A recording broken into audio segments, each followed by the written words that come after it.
찾으셨으면 다 같이 한 목소리 읽겠습니다. 내가 너희를 생각할 때마다 나의 하나님께 감사하며 간구할 때마다 너희 무리를 위하여 기쁨으로 항상 간구함은 너희가 첫날부터 이제까지 복음을 위한 일에 참여하고 있기 때문이라. 너희 안에서 착한 일을 시작하신 이가 그리스도 예수의 날까지 이루실 줄을 우리는 확신하노라. 내가 너희 무리를 위하여 이와 같이 생각하는 것이 마땅하니 이는 너희가 내 마음에 있음이며 나의 매임과 복음을 변명함과 확정함에 너희가 다 나와 함께 은혜에 참여한 자가 됨이라. 내가 예수 그리스도의 심장으로 너희 무리를 얼마나 사모하는지 하나님이 내 증인이시니라. 아멘. 우리가 살아가는 어떤 인생의 여정 속에서 참 많은 사람들을 만나게 됩니다. 때로는 나에게 아주 중요하고 큰 의미를 부여하는 사람들도 만납니다. 하지만 우리가 되돌아보면 대부분의 많은 사람들이 그저 한번 스쳐 지나가는 사람들이었다라는 거예요. 기억하지도 못하고 내가 생각지도 못하는 그러한 많은 사람들을 우리는 만나고 또 지나갑니다. 내가 의도했든 의도하지 않았던 우리는 그 사람들을 만나게 되고 또 스치고 지나갑니다. 또 앞으로 우리가 살아가는 과정 속에서도 계속 많은 사람을 만나게 될 것이고 또 지나가게 될 겁니다. 그런데 그 많은 사람들 가운데서 과연 나에게 내가 그 사람을 생각할 때마다 기쁨을 주고 그 사람을 생각할 때마다 내 마음속에 기쁨이 있고 감사가 있는 사람은 과연 몇 명이나 될까요? 내가 그 사람을 생각할 때마다 내 얼굴에 나도 모르는 사이에 미소가 띄어지는 사람, 그런 사람이 얼마나 됩니까? 그리고 정말 그러한 사람들이 내 주변에 많이 있다면 그 사람은 행복하다라고 말할 수 있을 거예요. 그러나 아무리 생각해봐도 그런 사람이 없다. 나는 아무리 내가 머릿속을 굴려보고 기억을 더듬어봐도 내가 정말 기뻐하고 감사할 사람이 없다. 그러면 우리는 인생 잘못 살았다. 이렇게 말할 수 있겠죠. 불행한 사람인 거죠. 우리가 정말 어떤 한 사람을 만나도 정말 기쁨을 누릴 수 있는 사람, 감사할 수 있는 사람, 이런 사람들을 만난다면 얼마나 좋겠느냐 하는 거예요. 오늘 사도 바울이 빌립보 교회 성도들을 만나고 그들을 복음을 전하고 이제 멀리 떨어져 있으면서 감옥에 갇혀 있으면서 그들에게 편지를 통해서 그들을 생각을 합니다. 편지를 쓰면서 그들을 생각을 해요. 먼저 그들에게 축복했죠. 은혜와 평강이 충만하기를 축복했어요. 그러면서 편지를 써나가는 그의 마음속에는 그 누구도 헤아릴 수 없는 큰 기쁨으로 지금 충만해 있습니다. 가슴속에서 벅차오르는 그 기쁨, 그 감사가 바울의 가슴 속에 있습니다. 빌립보 교회를 생각할 때, 그 성도들을 생각할 때 너무나도 기쁘고 너무나도 감사하다 이거죠. 그래서 3절과 4절에 이렇게 말해요. 내가 너희를 생각할 때마다 나의 하나님께 감사하고, 내가 너희를 생각할 때마다 하나님 앞에 감사할 수밖에 없다. 내가 너희를 위해서 기도할 때마다 기쁨으로 기도할 수밖에 없다. 이렇게 말합니다. 멋있잖아요. 우리의 삶에 이러한 삶 있어야 되지 않겠습니까? 이 생각이라는 말은 기억한다라는 말이고 회상한다는 말이에요. 내가 빌립보 교회를 생각하는 것도 있지만 내가 빌립보에서 사역할 때 있었던 많은 일들, 이런 것을 회상하는 거예요. 그때마다 너무나 하나님 앞에 감사할 일들이 많더라는 거예요. 시간이 지났고 지금 형편이 완전히 바뀌었는데도 불구하고 그때만 생각하면, 그때 너희들만 생각하면 너무나도 감사하더라. 너무나도 감사하다.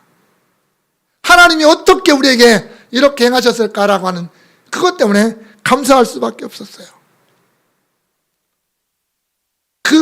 내가 하나님 앞에 너무나도 감사하다라는 표현을 사도 바울은 나의 하나님이라는 표현을 써서 해요. 이 헬라어가 제가 그랬죠. 이게 조금 특별하다고 그랬습니다. 단어 안에 주어가 항상 들어가요. 그런데도 나의 하나님이라고 그러면 나라는 걸 강조를 해요. 왜? 나의 하나님이 곧 너의 하나님도 된다라는 거거든요. 내가 감사하는 것. 어떻게 보면 너희도 지금까지 그렇게 감사하는 그 하나님, 그거겠죠. 그런데 엄밀한 의미에서 바울의 형편과 바울의 감사는 사실 어울리지 않잖아요. 오히려 원망하고 불평하는 것이 더 어울릴 수 있는 지금 바울의 형편입니다. 그런데도 불구하고 바울은 많은 서신에서 항상 기뻐하라. 주 안에서 항상 기뻐하라. 기뻐하라고 강조를 합니다.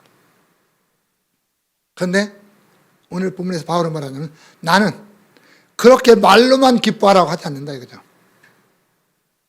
내가 너에게 말로만 기뻐하라고 하는 게 아니라 내 자신 안에서 누리는 이 기쁨, 이 기쁨과 같은 이 기쁨을 너희도 함께 누리라는 거겠죠. 우리가 나는 기뻐하지 않으면서, 나는 감사하지 않으면서 상대방에게 기뻐하라, 감사하라 아무리 얘기해봤자 필요가 없잖아요. 내가 기뻐하고 내 얼굴에 웃음이 있을 때, 내 마음속에 감사가 충만할 때 다른 사람에게 기뻐하라, 감사하라라고 말할 수 있잖아요. 오늘 사도 바울은 내가 하나님 앞에서 기뻐할 수밖에 없고 감사할 수밖에 없는 분명한 이유가 있다라고 말합니다. 그게 어디? 빌립보 너희들 때문에, 빌립보 교회 때문에. 내가 너희를 생각하고 내가 너희를 위해서 기도할 때마다 너무나도 감사하고 너무나도 기뻐한다. 왜 그럴까요?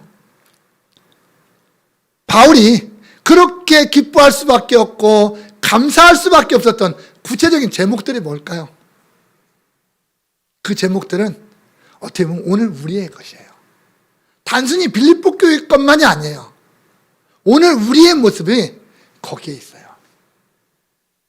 한마디로 얘기하면 우리가 우리 교회를 생각할 때마다, 우리 성도들을 생각할 때마다, 목사가 기도할 때 또는 성도들 서로를 위해서 기도할 때 기뻐할 수밖에 없고 감사할 수밖에 없는 이유가 너무나도 분명하다라는 겁니다.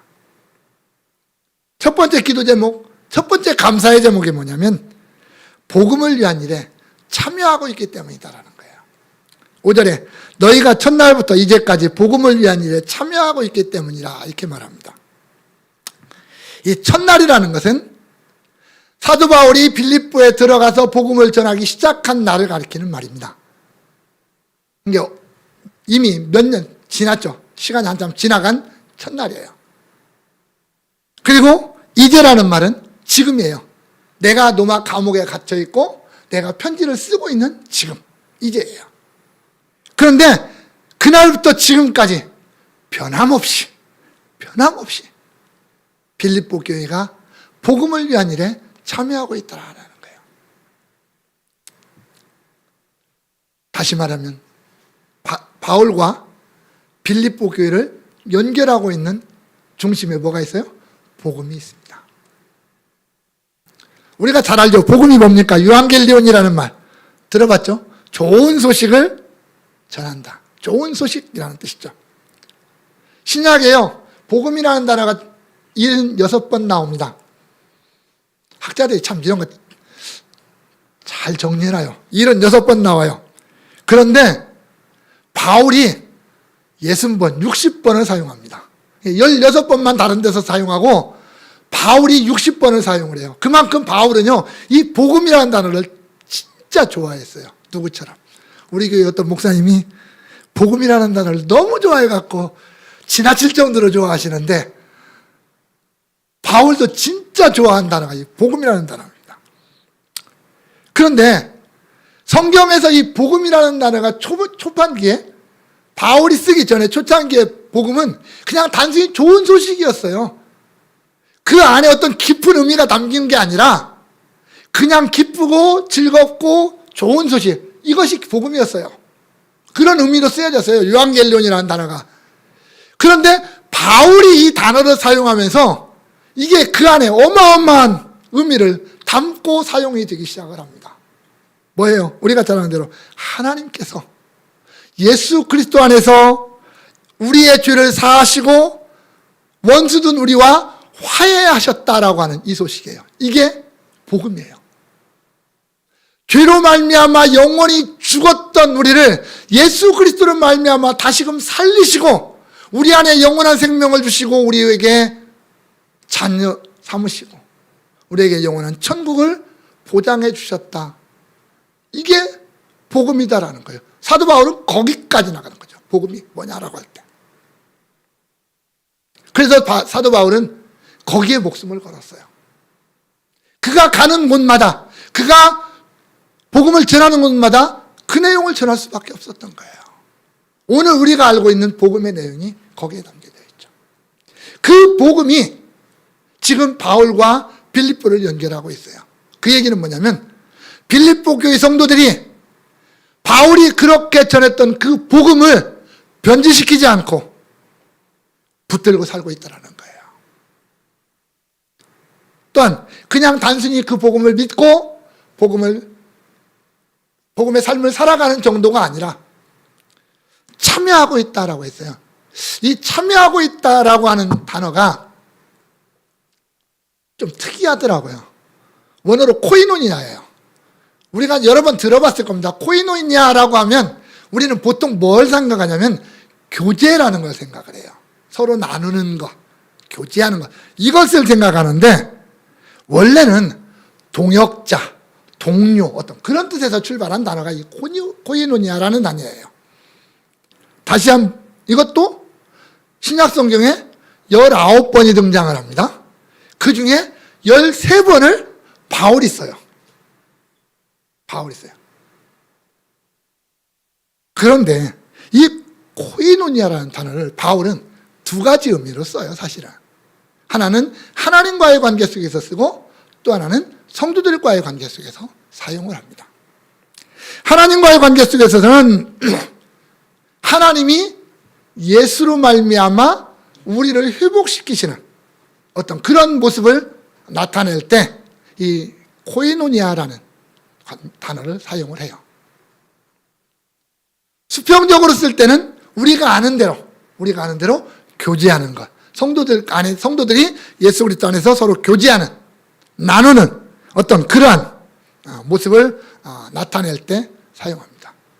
그러니까 바울이 이 코이노니아라고 하는 이 단어를 사용할 때는 내가 예수를 믿게 만드는 하나님의 사역, 성령을 통해서 나를 예수를 믿게 만드시는 하나님의 사역을 말할 때도 이 단어를 썼고, 또 그 예수를 믿음으로 말미암아 믿은 자들이 함께 모여서 나누는 교제, 여기에도 이 단어를 사용하고 있다라고 하는 거예요. 우리가 예수를 믿은 자들이 함께 모여서 함께 생활하면서 예수를 본받고 예수를 따라가는 삶. 우리가 성도들끼리 서로 교제하고 나누는 것은 뭐 서로 먹고 마실 거 나누는 것 이런 게 아니라 서로 영적인 것까지 나누면서 우리가 어찌하든지 예수를 닮아가게 서로가 서로를 도와주고 협력함으로 말미암아 서로 예수를 닮아가게 만드는 것. 이게 교제예요. 이게 코이노니아예요. 오늘 아침에 어떤 목사님이 설교를 하시다가 그러더라고요. 이 세상에 태어나서 혼자 할 수 없는 것 두 가지가 있대요. 그래서 귀가 썰긋했죠. 뭘까 했더니 첫째는 결혼이요, 둘째는 신앙생활입니다. 그러더라고요. 근데 맞는 말입니다. 결혼은 혼자 못하잖아요. 신앙생활도 혼자 못합니다. 신앙생활은 어울려 사는 겁니다. 나 혼자 신앙생활 할 수 없어요. 나와 너 예수 안에서 서로가 협력하고 섬겨주고 도와주고 밀어주고 끌어주면서 가는 게 신앙생활이거든요. 그렇게 하면서 결국은 우리가 누구를? 예수를 닮아가는 겁니다. 그 과정, 성도들끼리 이루어가는 그 과정이 바로 코이노니아라는 말이에요. 오늘 바울이 말하는 것은 뒤에 말하는 성도들 안에서의 어떤 코이노니아예요. 교제, 참여예요.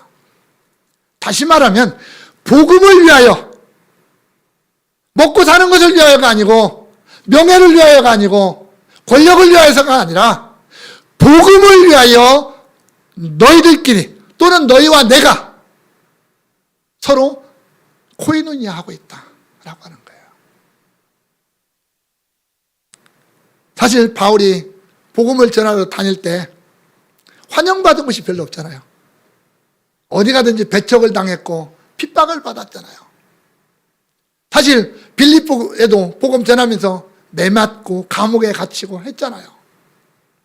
그러나 그 이후에 빌립보 성도들이 너무나도 아름답게 바울과의 관계를 유지시켜 나가고 있잖아요.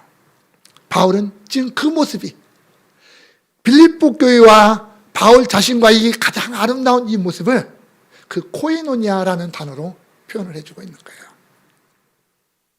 비록 빌립보 교회가 풍성한 교회는 아니었는데 정말 힘들어요. 왜? 우리가 알다시피 우리가 첫 시간에 봤잖아요. 빌립보는 제2의 로마라고 그랬어요. 로마의 어떤 환경이나 문화, 이게 강한 도시입니다. 거기에서 예수를 믿고 산다는 거 결코 쉽지 않습니다. 그럼에도 불구하고 그들은 처음부터 지금까지 그 복음 안에서 생활하고 있다는 거. 얼마나 아름다웠느냐는 거예요. 성도 여러분, 오늘 우리가 받은 게 복음입니다.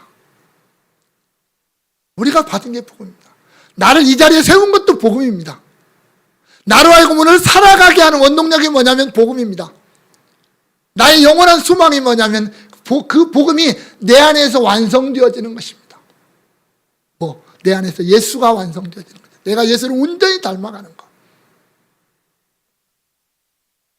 내가 구원받은 것은 분명 하나님의 역사잖아요. 하나님이 나를 택하셨고 나를 위해서 예수 주었고 성령이 그 예수를 내 안에 심어서 내가 오늘 여기에 존재한단 말입니다. 이게 복음이잖아요. 그것뿐만 아니라 우리 성도들 안에서 나와 너가 서로 그 복음을 위해서 서로 협력하고 힘쓰고 섬기고 나누는 이 모든 것이 또한 복음이에요. 그것도 복음이에요. 나만 잘나고 나만 뛰어난 게 중요한 게 아니라 나와 너가 함께 가는 것, 함께 발맞춰서 도와주고 협력해서 어디? 그리스도까지, 그리스도의 장성한 분량까지 도달할 때까지 끊임없이 가는 것, 그게 우리의 진정한 코이노니아라는 말입니다. 그리고 우리가 그렇게 살아갈 때 우리는 복음에 참여하고 있는 거예요. 복음에 참여하고 있는 거예요. 내 안에 있는 복음, 내가 가지고 꽁꽁 가두어 놓는 것으로 끝나는 게 아니라 그 복음을 위한 삶이 그렇게 나타나야 된다는 말입니다. 그런 코이노니아가 있을 때, 그 복음을 향한, 복음 때문에 나타나는 그런 아름다운 코이노니아가 있을 때 모두에게 생각할 때마다 기뻐하지 않겠습니까? 나와 저 사람이 복음 안에서, 예수 안에서 정말 아름다운 교제를 나누고 있는데 내가 그 사람 생각할 때마다 찡그릴 이유가 있겠어요? 그 사람 생각할 때마다 기뻐할 수밖에 없고 감사할 수밖에 없잖아요. 또 그런 기쁨과 그런 감사가 충만할 때 그런 교회가 또 아름다운 교회가 될 수 있는 거 아닙니까? 우리 교회가, 우리 성도들이 정말 이렇게 복음을 위하여 복음 안에서 진정한 아름다운 코이노니아가 계속 되어지는 그런 우리의 모습들이 될 수 있기를 바랍니다.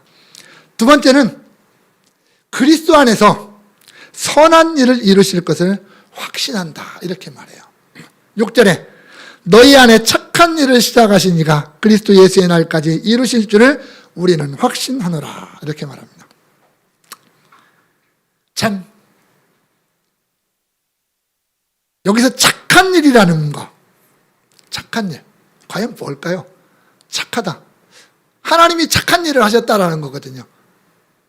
쉽게 생각하면 내가 구원받은 게 하나님의 사실 착한 일이에요. 지금 사도 바울이 말하는 착한 일은 그거예요.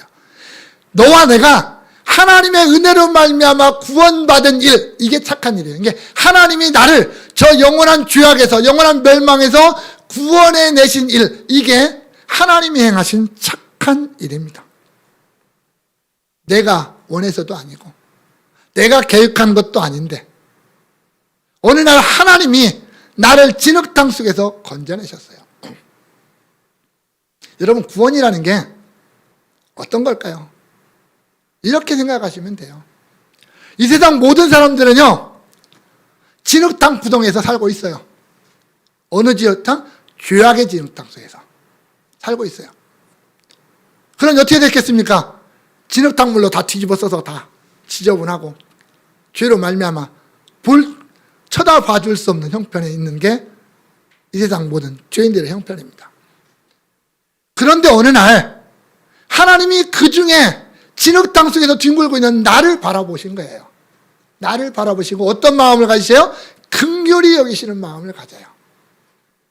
긍휼히 여기시는 마음을 가져요. 그리고는 어떻게 해요? 야, 너 거기 있지 마. 이리 나와. 하고 딱 집어서 이쪽으로 옮겨 놓습니다. 그리고 깨끗이 씻겨요. 뭘로? 예수의 피로 깨끗이 씻겨요.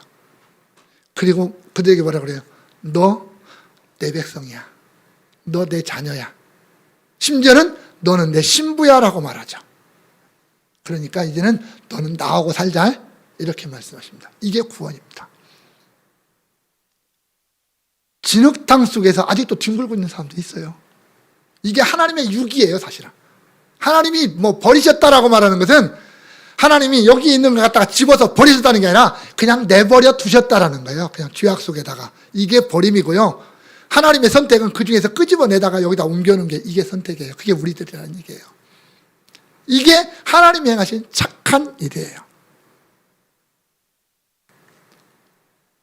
바울이 빌립보에 전했고 복음을 전했던 내용들이 그런 거잖아요. 그런데 그 하나님의 그 착한 일, 그게 한순간으로 끝나지 않다라는 거예요.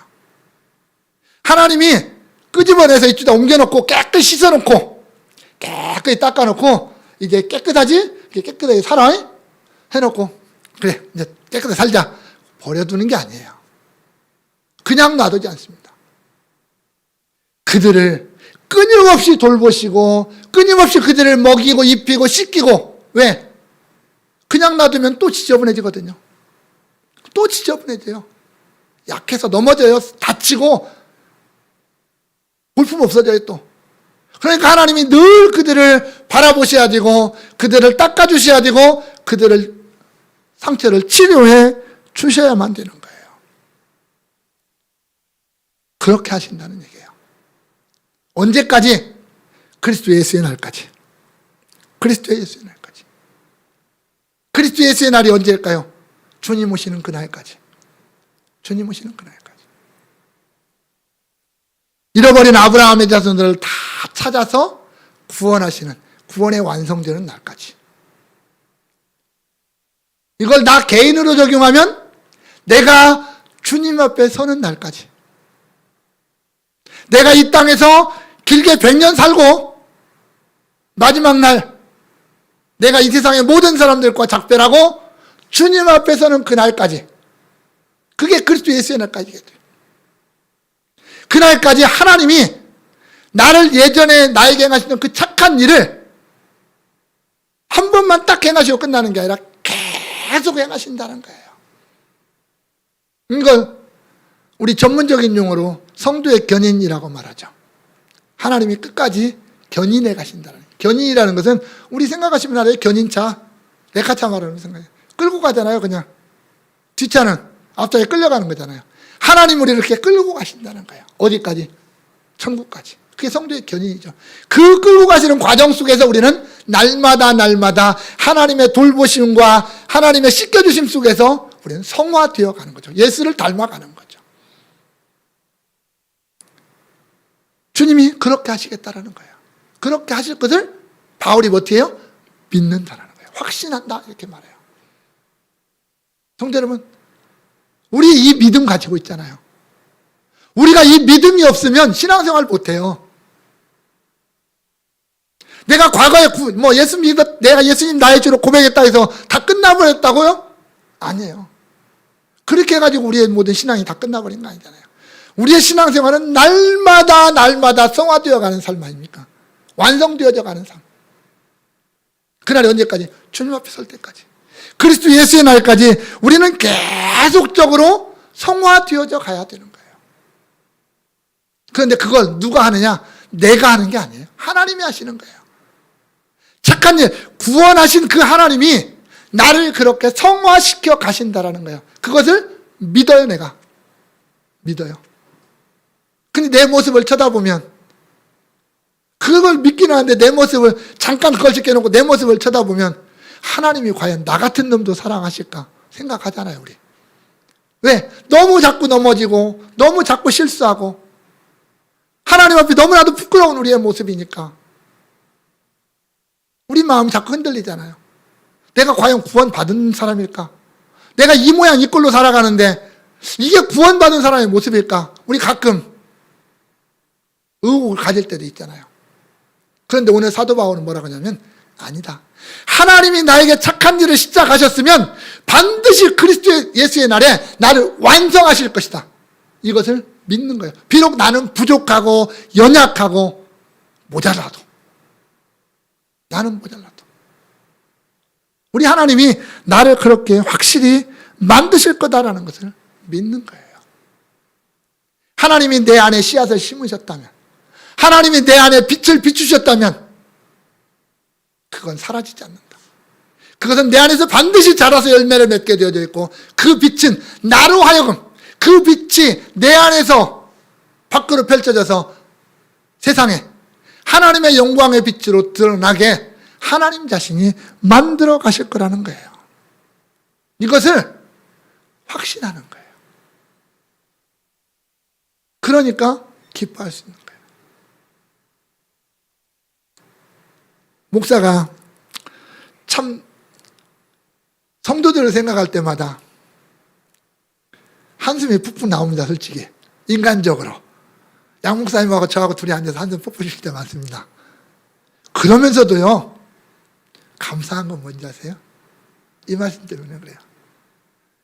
목사가 하려고 하니까 안 돼요. 사실은 사람이 사람을 바꾸는 일은 안 됩니다.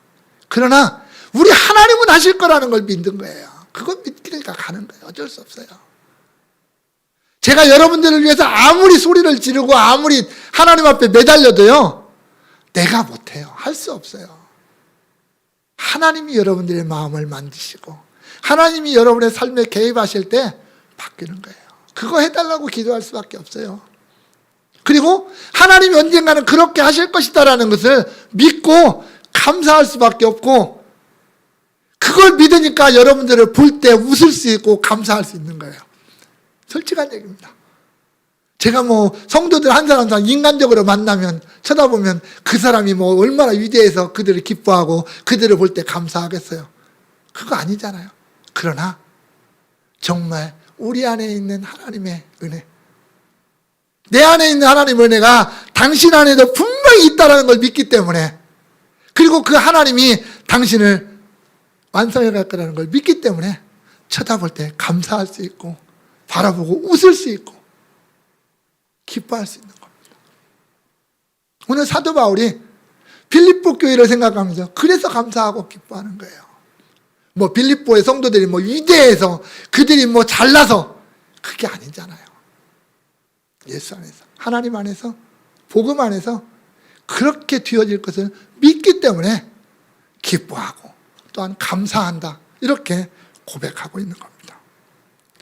정말 우리 교회를 생각할 때, 우리 성도들 서로 생각할 때, 비록 인간적으로는 별 볼품 없지만 하나님이 나를 구원하시고 나에게 행하신 이 착하신 은혜로 나에게 행한 이 일을 내 앞에 있는 저 성도들 안에서도 행하시고, 또 영원한 날, 그 예수 그리스도의 날까지 완성하실 것이라는 걸 우리가 믿는다면, 그래서 우리가 저 영원한 천국에서 함께 그리스도와 함께 살아간다는 것을 소망하고 그것을 믿는다면 우리가 바라볼 때마다 기뻐할 수밖에 없고 감사할 수밖에 없지 않겠습니까? 이런 기쁨, 이런 감사가 우리 안에도 있기를 소망합니다. 세 번째로는 7절입니다. 함께 은혜에 참여한 자가 되었다라고 말합니다. 내가 너희 무리를 위하여 이와 같이 생각하는 것이 마땅하니 이는 너희가 내 마음에 있음이며 나의 매임과 복음을 변명함과 확정함에 너희가 다 나와 함께 은혜에 참여한 자가 됩니다. 이렇게 말해요. 바울은 이렇게 말하는 거예요. 한마디로 얘기하면 너희와 나는 떨어져 있잖아. 몸은 떨어져 있다. 그러나 너희가 하는 모든 것이 내가 하는 모든 일에 참여하고 있는 거다. 이렇게 말하고 있는 거예요. 한마디로 얘기하면 그런 거예요. 내가 너희를 이렇게 생각하는 것이 마땅하다. 마땅하다. 너희가 복음에 참여하고 그 교제에 참여하고 너희가 예수 그리스도의 날에 완전해질 것을 내가 생각하는 것이 당연하다. 그래서 내 마음에 기쁨이 있는 거 당연하다. 이 생각이라는 것은 우리가 단순히 머리 지적으로 기억하고 생각하는 거 이걸 넘어서서 어떤 영적인 표현도 함께하고 있는 거예요. 내가 너희를 그만큼 내 가슴에 품고 있다라는 거거든요. 내가 너희를 가슴에 품고 있다. 그래서 내가 너희 안에 있는 것이고 너희가 내 안에 있는 것이다. 이렇게 말하는 거예요. 예수님이 말씀하셨던 것처럼 예수님이 제자들에게 그랬잖아요. 내가 너희 안에 너희가 내 안에 있으면 어떻게 돼요? 둘이 하나 되는 거잖아요. 바울과 빌립보 교회가 하나다라고 말하는 거예요. 하나. 하나면 하는 모든 일이 하나인 거예요. 하나인 거예요. 하는 모든 일이 하나인 거예요. 너희가 내 마음에 있다. 너희가 내 마음에 있다. 참 기가 막힌 표현입니다. 내 마음. 히브리인들이 말할 때 이 마음이라는 게 너무나 중요하거든요. 우리도 마음이라는 게 동양 사상들은 이 마음이라는 것을 참 강조를 많이 하는데 저 서양은 지적인 걸 강조를 한다면 이 동양 사람들은 정적인 것을 참 많이 강조를 합니다. 그래서 우리는 정이라는 게 참 무서워요. 그래서 우리 쓰는 말 있죠. 사랑보다 무서운 게 뭐예요? 정이에요. 정에는 미운 정도 있거든요. 미워하면서도 정은 쌓여요. 이 동양 사람들의 어떤 아주 특별한 거거든요. 근데 그 정이 마음에 있거든요. 마음에 있거든요. 생각이 드는 게 뭐죠? 지식으로 쌓아지는 게 아니잖아요. 이것은. 인간의 가장 본질적인 부분, 가장 깊은 부분, 내 안에 가장 소중한 부분, 이게 마음이에요. 그런데 그 마음 속에 누가 있느냐? 너희가 있다라는 거예요. 빌립보 성도들이 있더라 하는 거예요.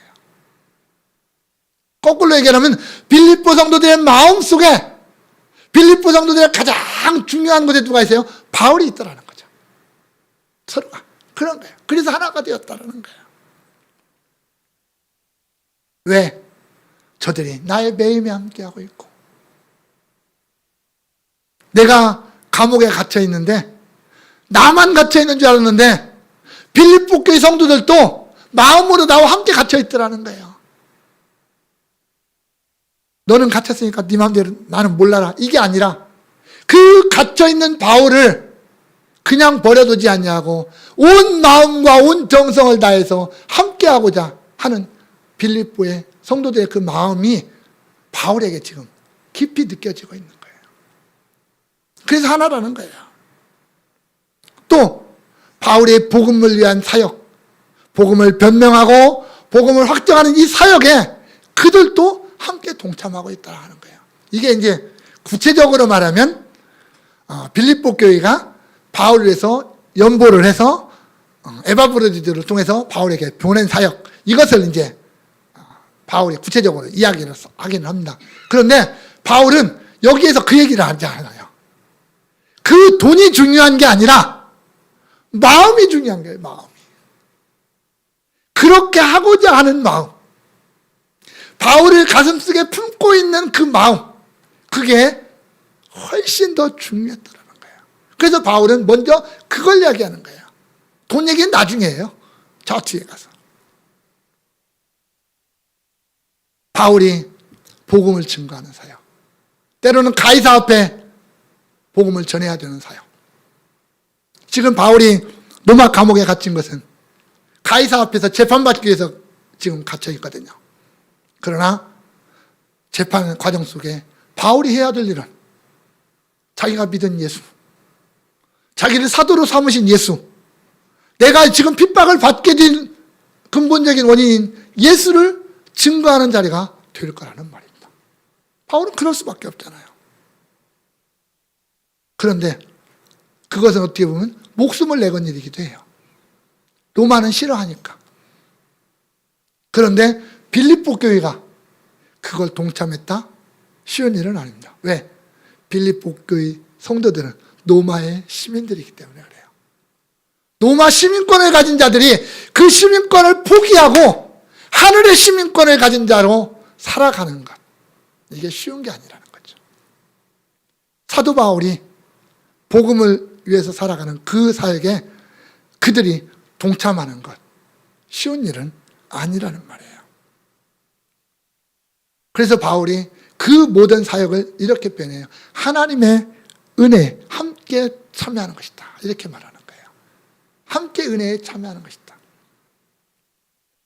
이 은혜는 구원받는 은혜가 아니라 하나님이 우리를 구원하시는 은혜를 말하는 게 아니고 구원받은 하나님의 자녀들이 구원받은 자처럼 살아가는 데 필요한 은혜예요. 내가 하나님의 백성으로 살아가는데 많은 게 필요하잖아요. 지식도 필요하고 지혜도 필요하고 능력도 필요하잖아요. 힘도 필요하잖아요. 이런 것을 공급해 주시는 하나님의 은혜예요. 다시 말하면 사도 바울이 복음을 전하는 데 있어서 얼마나 많은 게 필요하겠습니까? 많은 게 필요해요. 육신적으로 많은 게 필요한데 그것을 누군가가 채워야 되지 않겠습니까? 바울 자신도 채워요. 스스로 일을 해가면서 채워요. 그러나 빌립보 교회도 함께 거기에 채워가고 있거든요. 그것을 바울은 너무나도 고상하게 은혜에 참여하고 있다 이렇게 말하는 거예요. 하나님의 은혜를 하나님이 너희를 통해서 그 은혜를 나에게 연결시키고 있다라는 거죠. 그래서 내가 기뻐할 수밖에 없다라는 거예요.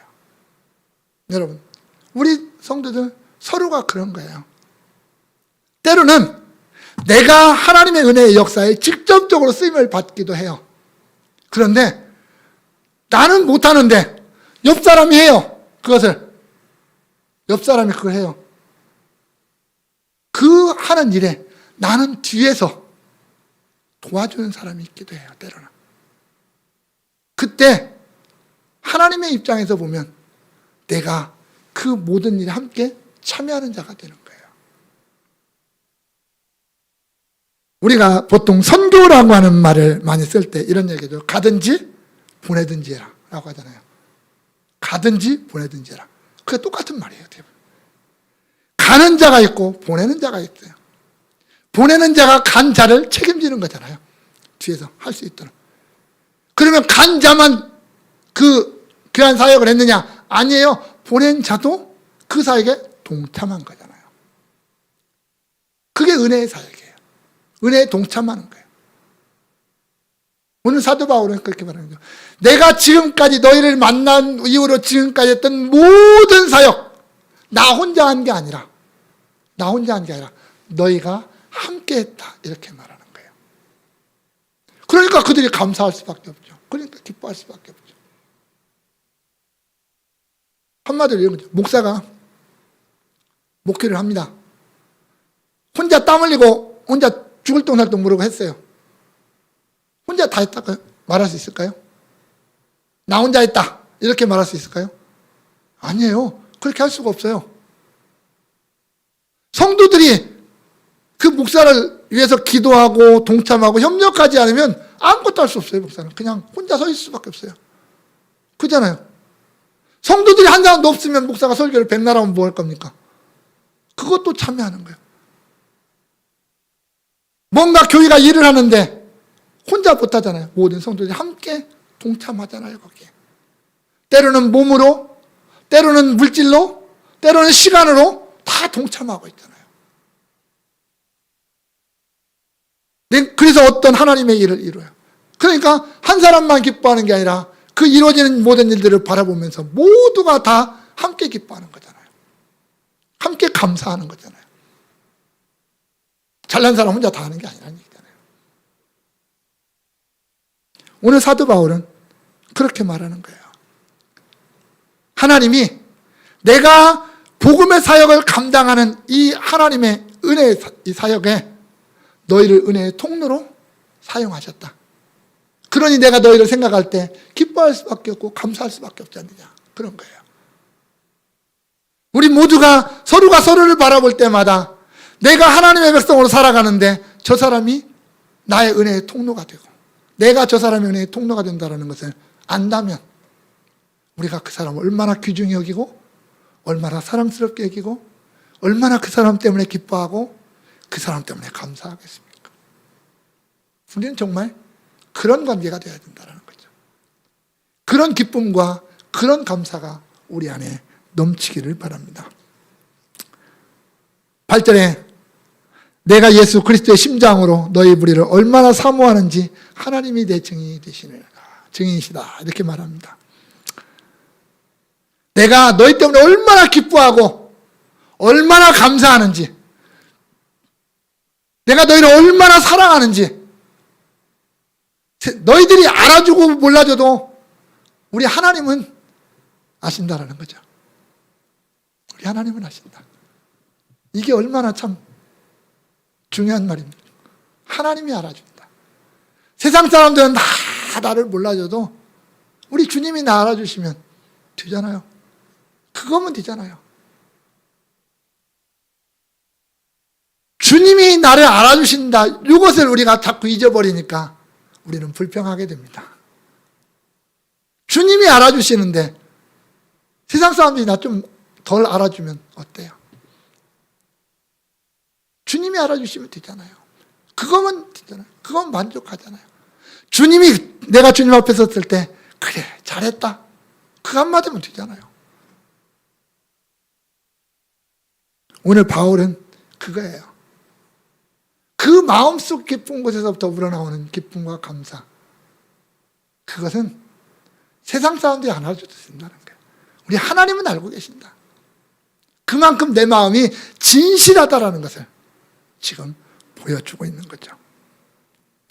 사랑하는 성도 여러분, 오늘 우리는 무엇 때문에 기뻐하고 무엇 때문에 즐거워하고 무엇 때문에 감사하고 살고 있습니까? 세상의 것 때문에? 내가 뭐 좋은 직장 때문에? 내가 좋은 사람 만났기 때문에? 그거 오래가지 못해요. 잠시 잠깐이에요. 그러나 정말 내가 예수 안에 있다는 것, 내가 예수 안에 있다는 것, 내 안에 복음이 있다는 것, 내가 그 복음 때문에 살아가고 있다는 것, 이것이면 우리는 기뻐할 수 있잖아요. 우리가 그 복음을 위해서 살아간다라고 내 자신을 생각한다면 감사할 수 있잖아요. 원하기는 우리 모든 성도들이 정말 예수 때문에, 예수 안에서, 예수를 위해서, 복음 때문에, 복음을 인해서 기뻐하고 감사하고 그 복음 안에서 서로 아름다운 코이노니아 교제를 통해서 우리가 함께 참여함으로 말미암아 서로가 서로 때문에, 나 때문이 아니라 너 때문에 감사하고 너 때문에 기뻐하는 그런 아름다운, 그런 정말 주님의 어떤 은혜와 기쁨과 사랑이 충만한 우리의 신앙의 발걸음들이 될 수 있기를 주님의 이름으로 축원합니다. 기도하겠습니다. 우리 기도하실 때 하나님, 내 안에 예수 때문에 기뻐하고 예수 때문에 감사하는 마음이 늘 풍성할 수 있게 해달라고, 우리가 그런 기쁨과 감사로 하나의 교회 안에서 한 몸이 되어서 복음을 위해서 살아갈 수 있음에 감사하다고, 우리 그렇게 한번 고백하면서 우리 한 시간 하나님 앞에 통성으로 기도하겠습니다. 하나님 감사합니다. 내 안에 복음을 주시고 내 안에 예수를 주시고 감사합니다. 아멘. 감사해요. 깨닫지 못했었는데 내가 얼마나 소중한 존재라는 걸 태초부터 지금까지 하나님의 사랑은 항상 날 향하고 있었다는 걸 고마워요. 그 사랑을 가르쳐준 당신께 주께서 나가신 당신께 그리스도의 사랑으로 더욱 섬기며 이제 나도 세상에 전하리라. 당신은 사랑받기 위해 그리고 그 사랑 전하기 위해 주께서 택하시고 이 땅에 심으셨네. 또 하나의 열매를 받아 당신은 사랑받기 위해 당신은 사랑받기 위해 그리고 그 사랑 전하기 위해 주께서 택하시고 이 땅에 심으셨네. 또 하나의 열매를 바라시며